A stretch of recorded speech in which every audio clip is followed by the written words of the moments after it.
कैथवाड़ा में आज एक शादी के समारोह में आने का इत्तेफाक हुआ। हमारे दोस्त आरिफ भाई जो प्रधान है नगर से, हमारे एक और दोस्त बहुत लंबे अरसे से शफी भाई, ये तमाम लोगों से मुलाकात हुई और बड़ी तफसीली गुफ्तगू हम लोगों ने किया, बहुत लंबी बातचीत की। रियासत राजस्थान में कांग्रेस किस तरह से दोबारा मजबूती के साथ खड़ी हो, उस पर भी चर्चा हुई। लेकिन चूंकि मेरी ससुराल यहाँ पे है तो मैंने ससुराल के हवाले से एक शेर सुनाया मोहतरम राहत इंदौरी साहब का, वो दोबारा सुनाता हूँ कि गुलाब ख्वाब दवा जहर जाम क्या क्या है, गुलाब ख्वाब दवा जहर जाम क्या क्या है, मैं आ गया हूँ बता इंतज़ाम क्या क्या है। लेकिन शेर ये है कि फ़कीर शाह कलंदर इमाम क्या क्या है, तुझे खबर नहीं तेरा गुलाम क्या क्या है। बहुत बहुत शुक्रिया, आदाब। कामा की पॉलिटिक्स पे आप क्या कहेंगे, जिस तरीके से यहाँ पे हार जो है प्रत्याशी की हुई है और आप यहाँ पर पहुँचे थे कामा विधानसभा में पर्यवेक्षक के तौर पर? मैं कामा विधानसभा क्षेत्र में पर्यवेक्षक के रूप में श्री अशोक गहलोत जी उस समय मुख्यमंत्री थे, उनके आदेश पर हाजिर हुआ था और कामा के उस वक्त के जो राजनीतिक हालात थे उसको शब्दशः मैंने श्री अशोक गहलोत जी को बता दिया था। पार्टी नेतृत्व ने एक फैसला लिया, दुर्भाग्यवश हमारे प्रत्याशी सफल नहीं हो पाया, लेकिन हमें उम्मीद है कि आने वाले समय में कांग्रेस का शीर्षस्थ नेतृत्व श्री राहुल गांधी, श्रीमती प्रियंका गांधी, श्री खरगे साहब और श्री अशोक गहलोत जी मिलकर इस विधानसभा क्षेत्र में और दूसरी विधानसभा क्षेत्र में नए नेतृत्व को खड़ा करने की जिम्मेदारी से कोशिश करेंगे। और हमें उम्मीद है कि हमारे भाई आरिफ भाई यहाँ मौजूद हैं, इनके जैसे युवा साथी आने वाले समय में इस राज्य के अंदर और विधानसभाओं के अंदर मजबूती के साथ खड़े होंगे।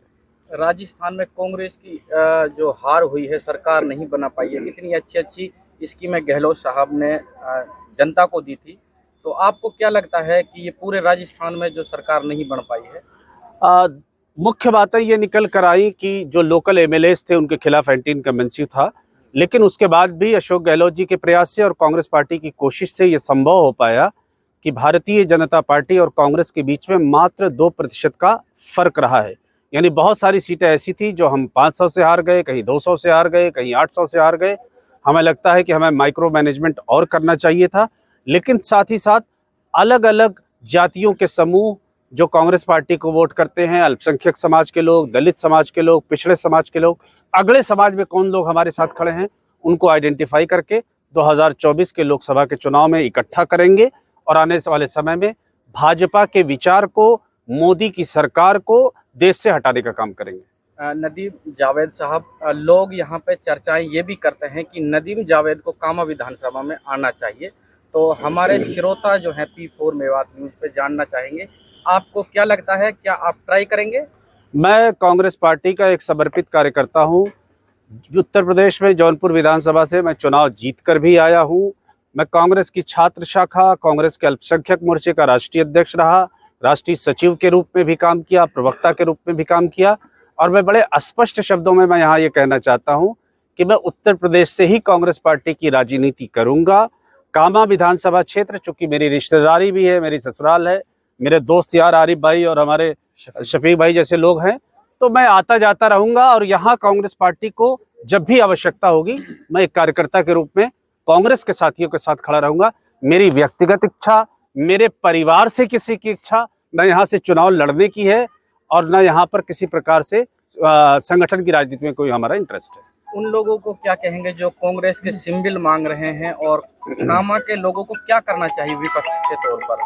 कामा के लोगों को भी और पूरे प्रदेश के लोगों को भी मजबूती के साथ राज्य में भारतीय जनता पार्टी की राजनीति के खिलाफ आवाज़ को बुलंद करना चाहिए।